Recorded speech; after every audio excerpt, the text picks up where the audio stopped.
Hi everyone, my name is Rishit. Today is the 13th of October 2024. I'll be going over my weekly option chain analysis for Tesla for the upcoming expiry on the 18th of October.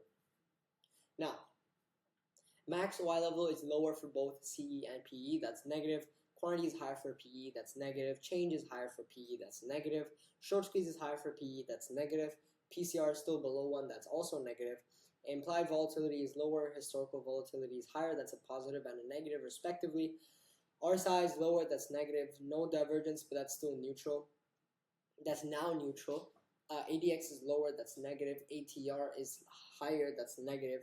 Both EMA is 20 period EMA, or the 20-week EMA in this case, is lower, that's negative. The 50 period EMA or 50-week EMA is higher, that's positive. VWAP is lower, that's negative. Pivot point is lower, that's negative. Candlestick is bearish, that's negative.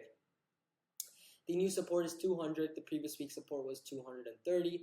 The new resistance is 240, and the previous week's resistance was 270. And overall, the option chain predicts that Tesla will go down this week. Thank you for watching. Enjoy, and I will see you in the next video.